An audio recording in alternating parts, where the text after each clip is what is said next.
안녕하십니까. MTN 기업경제센터장 김수원입니다. 자, 오늘은 기업들의 몸값에 대해서 말씀을 좀 드려보겠습니다. 제가 왜 이런 주제를 가지고 왔느냐. 최근 언론 보도를 보면 IPO를 하려고 하는 기업들 또 그 M&A 대상이 된 기업들의 그 몸값에 대한 보도들이 많이 기사화되어 있는데, 이 몸값에 대한 의미, 이게 사실은 그 우리 독자분들이 많이 그 혼란을 일으킬 수밖에 없는 요소들이 있어서 제가 최대한 간단하게 최대한 쉽게 좀 될 수 있으면 최대한 직관적으로 좀 이해할 수 있도록 한번 설명을 드려보겠습니다. 그러니까 복잡한 이론이나 수식 같은 것은 다 빼고 최대한 심플하게 해서 좀 이해하기 쉽도록 한번 말씀을 드려보도록 그렇게 하겠습니다. 우선 언론 보도, 최근 한두 달 사이에 나온 언론 보도들을 보면 이런 내용들이 있죠. 자, 몸값 10조 무신사, 자, IPO 첫 단추 끼웠다. 그 다음에 컬리, 우리 마켓컬리죠. 마켓컬리의 몸값이 4조에서 6천억대로 뚝 떨어졌다. 멀어지는 IPO의 꿈. 자, 그 다음에 몸값 12조 야놀자 IPO 추진. 그 다음에 애경산업 그 M&A 3파전 6천억 몸값 현실적일까? 이렇게 기사 제목에 몸값이라는 단어가 들어간 기사들이 참 많이 나오고 있어요. 자, 한번 살펴보겠습니다. IPO를 하려고 하는 기업들 중에서 플랫폼 기업 있죠. 앞에서 제가 예를 든 무신사다, 야놀자, 더 컬리, 오아시스 이런 기업들. 도대체 몸값이란 게 뭘까? 자, 이 몸값을 에비타 배수 또는 세일즈 그 매출액 그 배수의 개념을 가지고 와서 설명을 해보겠습니다. 자, 잘 아시는 분은 잘 아시겠지만 에비타? 이게 뭐야? 많이 본 단어 같은데 좀 애매한데 세일즈는 영어로 써놨어 세일즈지만 이거는 매출액이니까 누구나 다 알 수 있습니다. EBITDA 에비타라고 하는 것은 이게 풀어서 말을 할 필요도 없습니다. 이 회사가 연간 영업활동으로 벌어들이는 현금이다, 이렇게 생각을 하시면 됩니다. 회사가 연간 영업활동을 통해서 벌어들이는 현금이다. 영업활동이라는 건 뭐냐? 우리가 그냥 영업활동 그러면 일반적으로 뭘 가서 판매하는 것에만 한정해서 영업활동이라고 생각을 하는데, 이 회계에서 말하는 영업활동은 제품의 생산, 또 제조, 또 판매, 관리 이 과정에서 회사로 그 유입되는 현금, 이걸 다 이제 통틀어서 말을 하는 거거든요. 그러니까 영업 활동을 통해서 벌어들인 현금이라고 하는 것은 생산, 제조, 판매, 관리 과정에서 회사로 들어온 현금에서 이런 활동을 하면서도 나간 현금이 있지 않겠습니까? 그러니까 들어온 현금 빼기 나간 현금, 이게 이제 에비타라는 거죠. 그러니까 에비타는 정상적인 기업이라면 플러스 숫자가 나오겠죠. 당연히 나간 현금보다는 들어온 현금이 많아야 되겠죠. 어쨌든 간에 에비타는 회사가 영업활동 과정에서 벌어들인 현금이다, 이렇게 이해를 하시면 되는 겁니다. 이 에비타라고 하는 것은 어떻게 계산하느냐? 손익계산서의 영업이익에다가 감가상각비를 더해주면 돼요. 자, 왜냐하면 손익계산서의 영업이익이라고 하는 것은 이게 회계상의 숫자입니다. 이게 그 현금하고 맞지를 않아요. 그냥 회계상으로 산출해본 숫자가 요 손익계산서에 찍혀있는 영업이익이거든요. 여기에다가 감가상각비라고 하는 놈을 더해주면 됩니다. 이 감가상각비는 현금이 나가지 않은 비용이거든요. 그러니까 회계상으로 산출해본 영업이익에다가 그냥 현금이 나가지 않은 비용, 회계상으로 인식한 감가상각비를 더해주면 이게 바로 에비타가 되는 겁니다. 그러니까 회계상의 이익을 현금 흐름상의 이익으로 이렇게 교정을 해준 겁니다. 근데 여기 감가상각비만 더해주는 게 아니고 다른 것도 좀 더 더해줄 수가 있어요. 예를 들면 무형자산 상각비라고 하는 게 있습니다. 그리고 우리 스톡옵션 비용이 있잖아요. 기업들이 직원들한테 스톡옵션을 줍니다. 그러면 이 스톡옵션에서 회계적인 비용이 발생이 돼요. 이거를 손익계산서에 계속 반영을 해야 되거든요. 근데 돈이 안 나가는 회계적 비용이란 말이에요. 그래서 스톡옵션을 많이 준 기업 기업들 같은 경우는 이 감가상각비에다가 스톡옵션을 더할 수도 있고 또 회사가 무형자산이 많아. 근데 이 무형자산의 가치가 해마다 깎여 나간다고 생각하고 회계상의 비용으로 처리를 많이 하는 회사들도 있습니다.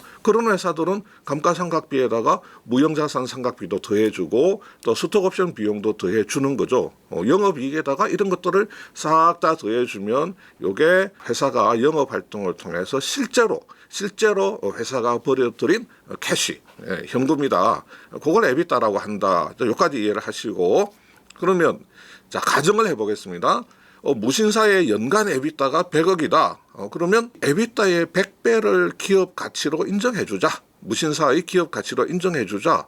그러면 무신사의 기업 가치는 1000억이 되는 겁니다. 에비타가 100억인데 이거의 10배를 무신사의 기업 가치로 인정해주자. 그러면 100 곱하기 10배 하면 1000억이 되는 거죠. 자, 이때 말하는 기업 가치라고 하는 것은 우리가 EV라고 합니다. Enterprise Value, 기업 가치. 엔터프라이즈는 기업이라고 하는 뜻이잖아요. 그러니까 EV, Enterprise Value, 기업 가치는 1000억이다. 이렇게 이야기를 하는 거죠. 그러면 자 10배로 인정해 줄 건지 뭐 20배로 인정해 줄 건지 5배로 인정해 줄 건지 뭐 그건 어떻게 계산을 하느냐. 이 무신사하고 비슷한 유사한 그 사업을 하는 국내외 상장 기업들의 에비타를 다 구해가지고 평균을 내보니까 한 10배 정도 되더라. 그러면 무신사에도 10배를 적용해 줘야 되겠네. 그렇게 해서 10배를 적용하는 거지. 그냥 지 마음대로 오늘 기분 나쁜데 10배로 할까? 오늘은 좀 기분이 좀 좋은데 한 20배로 해주자 이렇게 하는 게 아니고 유사한 상장 기업들의 평균치를 여기다가 적용을 시켜준다 이런 이야기입니다. 자 여기까지 왔어요. 자 그러면 우리가 무신사의 기업 가치가 1000억으로 나왔다는가 하고 그러면 무신사의 주식을 얼마를 주고 사면 되냐 이건 좀 다른 이야기가 되거든요. 무신사 지분 전체의 가치는 얼마냐. 내가 무신사의 지분 100%를 사려고 하면 얼마를 줘야 되느냐 하는 것은 기업 가치가 1000억이라고 하는 거하고는 조금 다른 이야기예요. 왜냐하면 무신사에 차입금이 200억이 있다고 가정을 해보겠습니다. 그러면 우리는 무신사의 지분을 사면 되는 거거든요. 우리가 무신사에 투자를 한다 할 때는 무신사의 주식을 사는 겁니다. 그러면 무신사의 지분 가치, 다시 말해서 지분 100%의 가치라고 하는 것은 이 EV 1000억에서 차입금 200억을 빼야 됩니다. 그래서 800억, 다시 EV에서 무신사가 가지고 있는 앞으로 갚아야 될 돈 차입금 200억 원을 뺀 800억 원 이것이 지분 가치가 되는 겁니다. 그러면 우리가 EV 기업 가치라고 하는 것하고 지분 가치라고 하는 것은 조금 다르다라는 걸 알 수가 있죠. 자 그러면 이 지분 가치, 지분 100%의 가치라고 하는 것은 상장하려고 하는 기업이라면 이 지분 가치가 상장 기준 시가총액이 되는 겁니다. 그래서 이것은 에쿼티 밸류라고 합니다. 엔터프라이즈 밸류하고 다른 에쿼티 밸류, 그 주식의 가치, 지분 100%의 가치. 만약에 상장하려고 하는 기업이라면 그 상장 기준 시가총액을 구해야 되잖아요. 이 상장 기준 시가총액은 EV를 구해가지고 거기서 회사의 차입금을 빼줘야지 에쿼티 밸류, 상장 기준 시가총액이 나온다 하는 걸 알 수가 있죠. 근데 실제로 우리 기업들이 상장할 때는 이런 식으로 해서 상장 기준 기업 시가총액을 구해가지고 여기서도 조금 디스카운트를 매겨가지고 공모를 하게 됩니다. 한 20%에서 30% 사이에 할인을 해가지고 우리가 요 가치대로 공모를 하겠습니다 하면서 주주들한테 주식을 사주십시오 뭐 이렇게 되는 겁니다. 자 이걸 이렇게 보시면 됩니다. 그냥 쉽게 조금 이야기 쉽게 설명을 드리자면 내 재산의 가치, 내가 가지고 있는 재산의 가치는 내가 벌어서 만든 가치도 있어요. 그렇지만 내가 다른 데서 빌려서 만든 가치도 있는 거거든요. 자, 내 재산의 가치, 내가 가진 집이 있어요. 내가 가진 자동차가 있어. 내가 가진 고급 가전이 있어. 또 내가 투자한 투자 상품이 있어. 내가 가지고 있는 애인은 아닙니다. 그건 사람이니까. 내가 가진 집, 자동차, 뭐 고급 가전, 뭐 투자 상품들 있잖아요. 이것은 내가 벌어서 형성시킨 것일 수도 있지만 내가 은행에서 뭐 대출 받아서 부동산을 샀을 수도 있는 겁니다. 그 다음에 자동차도 할부로 살 수도 있는 거고. 그래서 내가 가진 재산의 가치는 내가 벌어서 만든 가치에다가 내가 빌려서 만든 가치의 합이다. 그것처럼 기업이 형성시킨 가치, 기업 가치라고 하는 것은 지분 가치와 차입금 가치의 합이다 이렇게 이야기를 할 수 있는 겁니다. 이 지분 가치라고 하는 것은 주주 가치.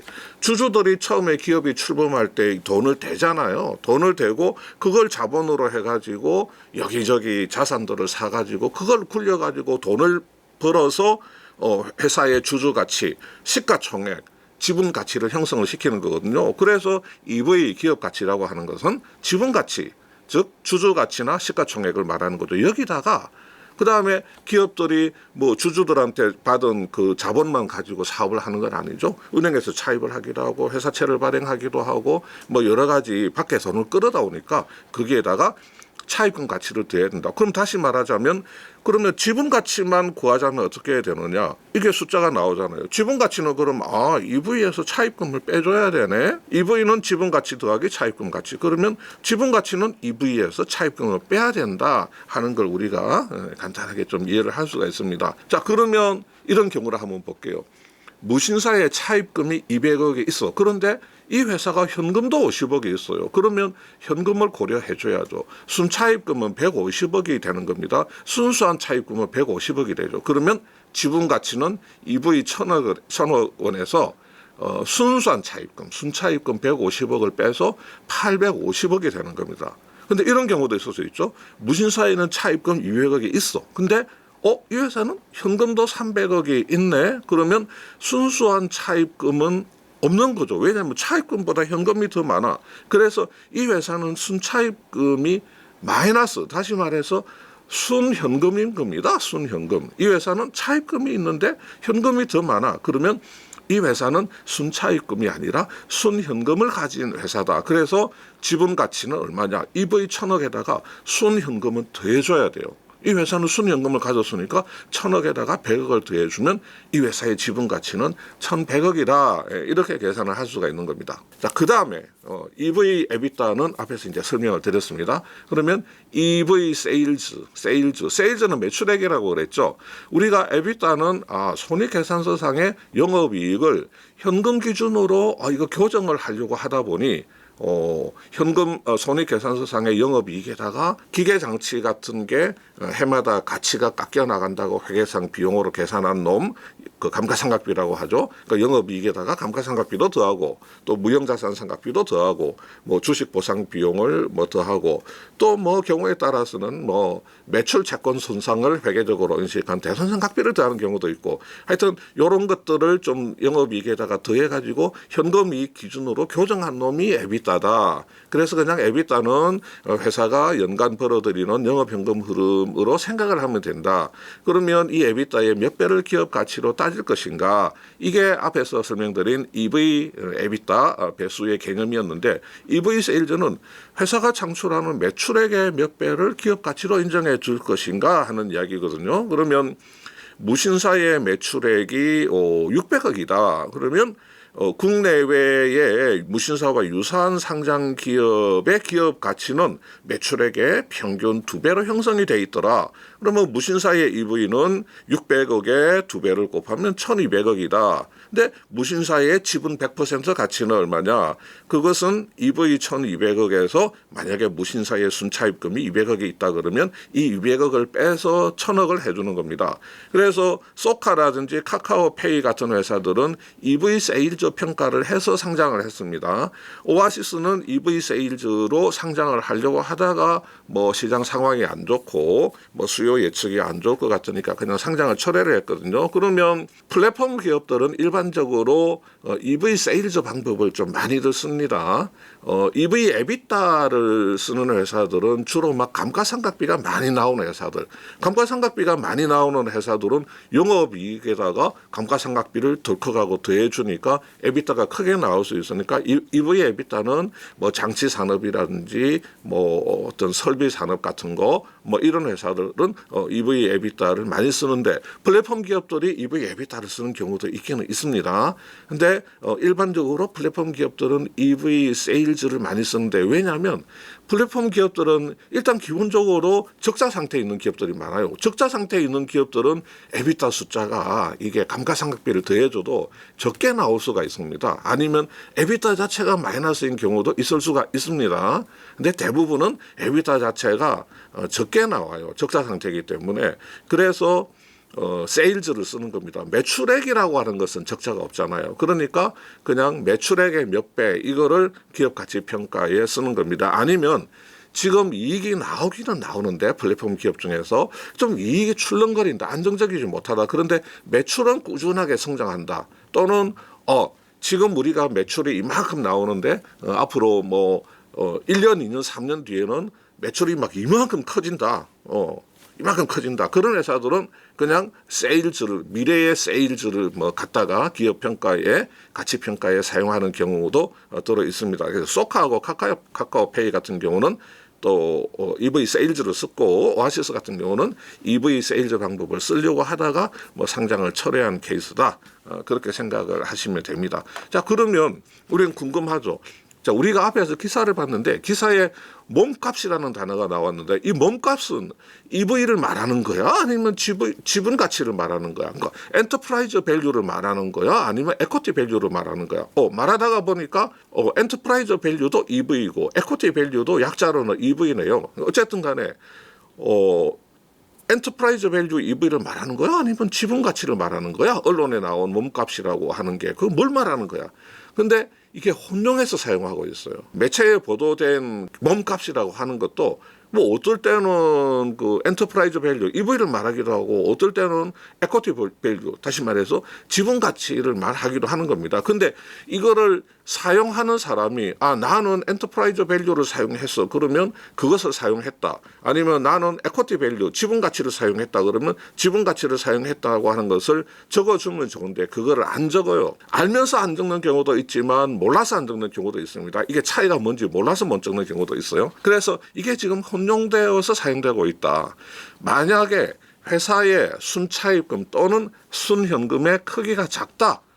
차입금이나 현금이나 크기가 거의 비슷해서 순차입금의 크기가 조그맣다. 아니면 회사에 차입금도 별로 없고 현금도 별로 없다. 그래서 순차입금 숫자가 그래 의미가 없다. 이런 회사들 같으면 EV를 구하나 지분 가치를 구하나 그 두 개의 숫자가 큰 차이가 없어요. 그런데 만약에 회사가 순차입금의 크기가 크다. 또는 순현금의 크기가 크다. 그러면 EV하고 지분 가치의 차이는 크기 때문에 이것은 좀 정확하게 말하는 몸값이 뭐다 하는 것을 좀 알려줄 필요는 있다. 이런 생각을 합니다. 근데 우리가 IPO를 하려고 하는 기업에 대해서 몸값이 얼마다라고 할 때는 이것은 일반적으로 지분 가치, 다시 말해서 상장 기준 시가총액을 말하는 경우가 많습니다. 또 그렇게 써주는 게 좋습니다. IPO를 하려고 하는 기업에 대해서 이 기업의 몸값이 얼마다라고 할 때는 될 수 있으면 지분 가치, 상장 기준 시가총액이 얼마 정도 될 거다라고 써주는 게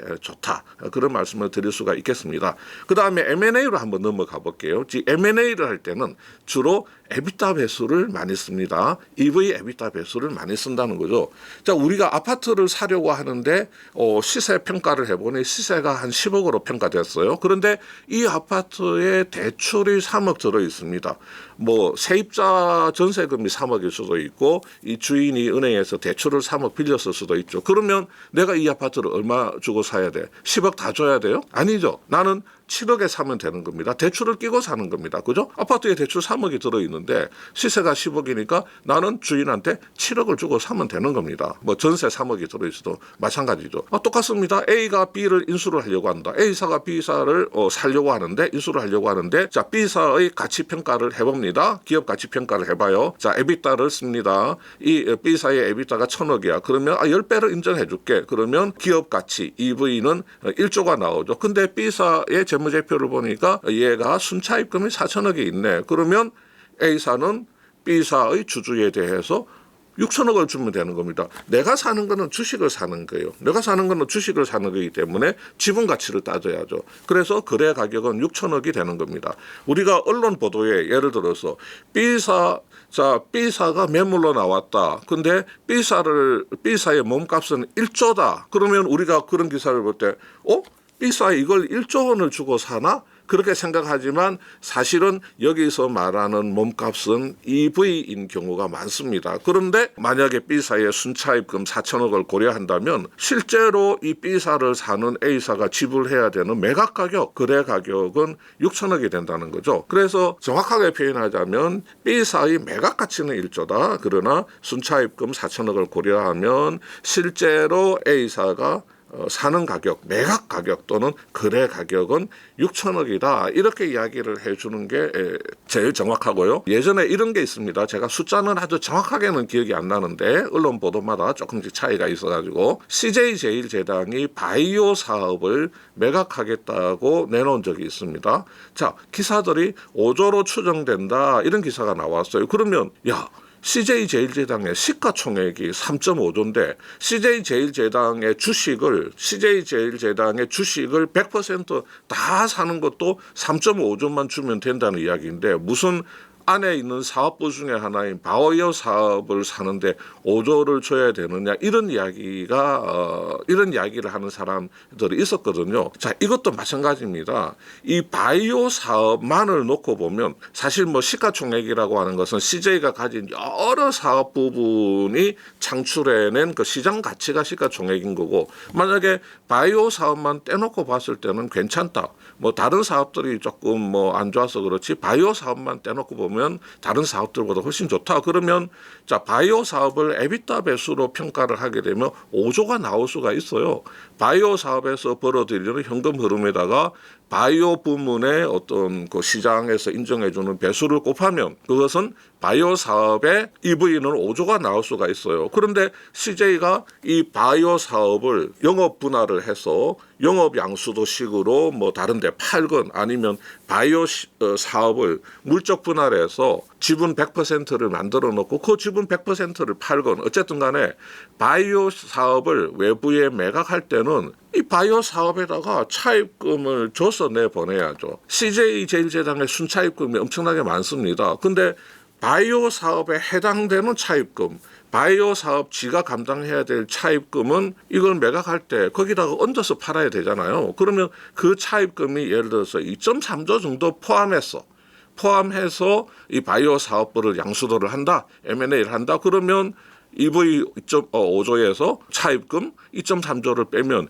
2.7조에 거래될 수가 있는 겁니다. 물론 2.7조에 거래가 된다고 해도 이건 큰 금액으로 거래가 되는 거죠.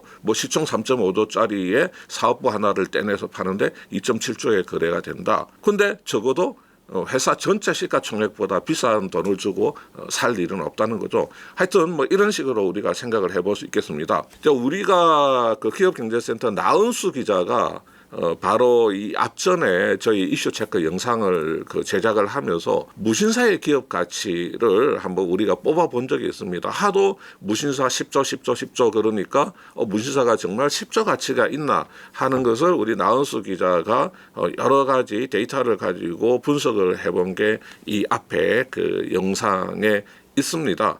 근데 지금 그 무신사가 상장하는 시점은 2026년이나 2027년이기 때문에 지금의 숫자를 가지고 평가하기는 조금 이른 감은 있지만 그래도 우리가 미래의 숫자를 추정하는 것은 너무나 어렵기 때문에 지금의 숫자를 가지고 한번 추정을 해본 겁니다.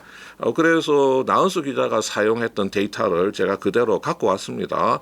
자, EV EBITDA 모형으로 무신사 기업 가치를 24년 실적을 가지고 해보면 무신사와 유사한 국내외 상장 기업들의 평균 에비타 배수는 보시는 것처럼 25.3이 나오죠. 근데 무신사의 2024년 에비타는 1970억입니다. 그러면 1970억에 유사 기업들의 평균 에비타 배수 25.3을 더하면 4조 9,800억 정도가 나오죠. 근데 에비타는 순차입금이 아니라 순현금 구조입니다. 24년 기준으로는 그러니까 차입금보다는 그 현금성 자산이 더 많은 겁니다.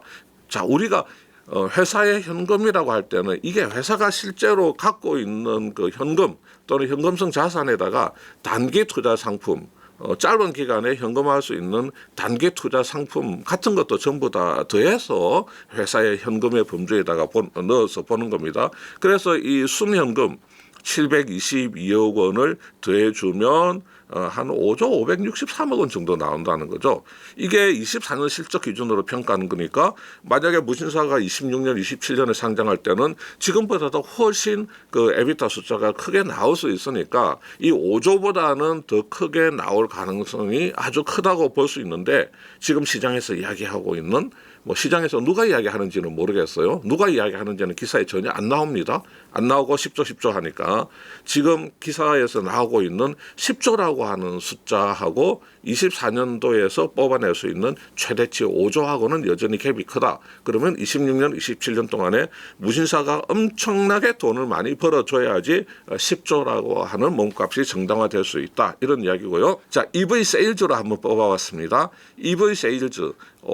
무신사와 유사한 그 기업, 국내외 기업들의 그 세일즈, EV 세일즈 배수 평균치를 구해 보면 1.68배입니다. 그래서 무신사의 24년 매출 1조 2,427억 원에 평균 EV 세일즈 배수 1.68을 곱해버리면 2조 877억 원이 나오고 여기에 무신사의 순현금 722억 원을 더하면 2조 1,599억 원.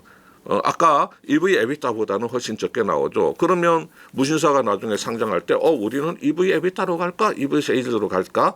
할 때 EV 세일즈보다는 EV 에비타가 숫자가 더 크게 나오네. 그러면 뭐 EV 에비타로 갈 수도 있겠죠. 뭐 무신사가 꼭 그 EV 에비타, EV 세일즈를 안 쓸 수도 있습니다. 뭐 PR을 쓸 수도 있고 다른 방법을 쓸 수도 있습니다. 근데 자기들한테 뭐 유리한 평가 방법을 찾아서 할 수 있겠습니다.